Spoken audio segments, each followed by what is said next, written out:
नमो नमः। अहम डॉक्टर राम कुमार झा, ज्योतिष प्राध्यापक, श्री जगदम्बा संस्कृत महाविद्यालय, बातो बेनीपुर, दरभंगा था।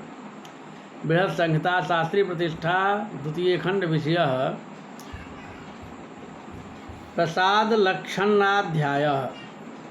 उसमें पहले प्रसाद लक्षण में प्रयोजन प्रदर्शन कृत्वा प्रभूतं सलिलमारामान विनिवेश्य च देवतायतनं कुर्याद्य शोधर्माभिवृद्धये। बहुत जल वाले जलाशय बनाकर और बगीचा लगाकर यश और धर्म की वृद्धि के लिए देवता का मंदिर बनावे। प्रशंसात्मक पद्य। इष्टापूर्तेन लभ्यन्ते जे लोकास्तान भूभूषता देवानामालयः कार्यो द्वयमप्यत्र दृश्यते। अर्थात इष्ट यज्ञ आदि करने से पूर्त बापी कूप तडाग आदि बनाने से जो लोक मिलते हैं, उन दोनों को चाहने वाले मनुष्य देवालय बनवावे, क्योंकि इसमें दोनों लोक दिखाई देते हैं। कहा भी गया है, इष्टम यज्ञे कुजद्यानम ततोऽन्यत पूर्तमिष्यते इष्टाभिः पशुबन्धैश्च चतुर्मास्यैर्यजेद्द्विजः। अग्निष्टो मादिभिर्यज्ञैर्योपजजेत स इष्टवान् वापी कूप तडागादि देवतायतनानि च।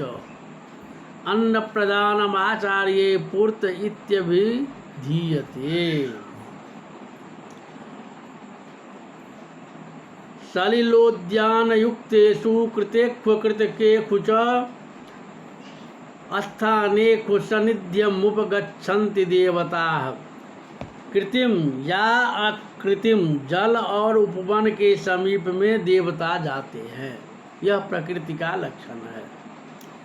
देवताओं के निवास स्थान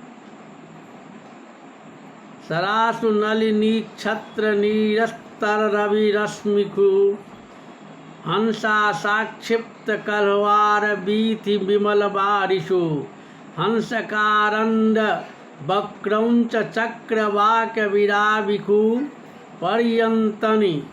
पर्यंतनि चुलुक्षाया विश्रांत जलचारिषु। अर्थात जिस सरोवर में कमल रूप छत्र से सूर्य किरण दूर किए गए हों, हंसों के कंधों से प्रेरित श्वेत कमलों से बने हुए मार्गों में निर्मल जल हो, जहाँ हंस कारण्व क्रौंच और चक्रवाक शब्द कर रहे हो, और जहाँ पर तट में स्थित निचुल वृक्षों की छाया में जीव विश्राम करते हो, ऐसे सरोवर में सदा देवता निवास करते हैं और विहार करते हैं। देवताओं के विहार का स्थान क्रौंच क्रांची कलापाश्च कलहंस कलस्वराः नद्यस्तोयं शुका जत्र सफरीकृत मेखला फुल्लतीर द्रुमोत्तंसा संगम श्रोणिमंडला पुलिनाभ्युन्नतोरस्या हंसः साष्टनिम्नगा। जिसका क्रौंच पंछी रूप कांची कलाप, कलहंसों का मधुर शब्द रूप शब्द, तट में स्थित फूले हुए वृक्ष रूप कर्णपूर, जल और थल का संजोग रूप श्रोणी मंडल, पुलिन रूप उठे हुए स्तन और हंस रूप हास्य हैं। ऐसे नीचे को बहने वाली नदियों के समीप में देवता निवास करते हैं। देवताओं के विहार का स्थान वनोपांत नदी शैल निर्झरोपांत भूमिषु रमन्ते देवता नित्यं पूरे उद्यान वस्तु च।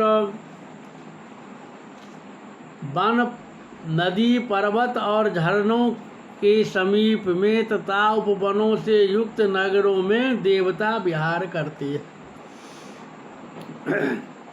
देव मंदिर के लिए भूमि। भूमयो ब्राह्मणादीनां जा प्रोक्ता वास्तु कर्मणि तां एव तेषां शस्यन्ते देवतायतने क्वपि।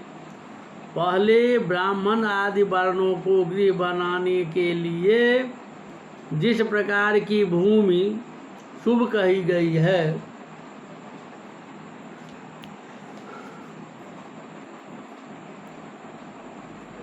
उसी प्रकार देवालय बनाने के लिए भी उन वर्णों के लिए वैसी ही भूमि श्रेष्ठ होता है।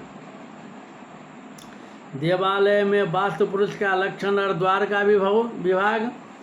चतुष्षष्टि पदम कार्यम देवतायतनम सदा द्वारम च मध्यमम तस्मिन् समधिकस्थम ग्रसस्यति।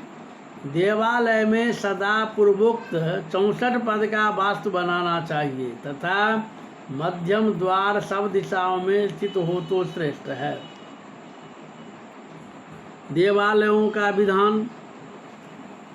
जो विस्तारो भवेद्यस्य द्विगुणा तत्समुन्नति उच्छायादस्तृतीयांशस्तेन तुल्या कटिः स्मृता।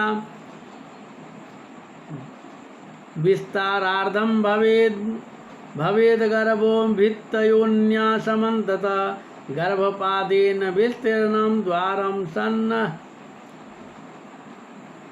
द्वारं द्विगुणमुक्षितम् उच्छाजातपादविस्तीर्णा शाखा तद्वदुदुम्बर विस्तारपादप्रतिमं वायुज्येन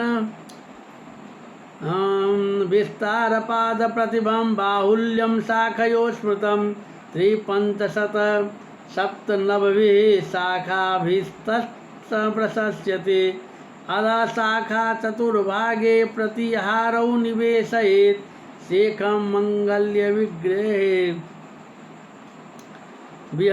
शेषं मङ्गल्यविग्रहे श्रीवृक्षैः स्वस्तिकैर्घटैः मिथुने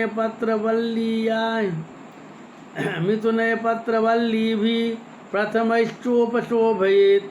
द्वारमानाष्टभागो न प्रतिमा स्यात् सपिण्डिका द्वौ भागो प्रतिमा तत्र तृतीयांश पिंडिका। अर्थात देवालय का जितना विस्तार हो उसकी दूनी ऊंचाई और उसकी तिहाई कटी होती है। सीढ़ी के ऊपर जहाँ से देवालय का प्रारंभ होता है उसको कटी कहते हैं। विस्तार के आधा गर्भ शेष सब दिशाओं में भीत बनती है। तो गर्भ के चौथाई के समान द्वार का विस्तार के चौथाई के समान द्वार का विस्तार और द्विगुणित विस्तार तुल्य द्वार की ऊंचाई होती है। द्वार की ऊंचाई तुल्य शाखा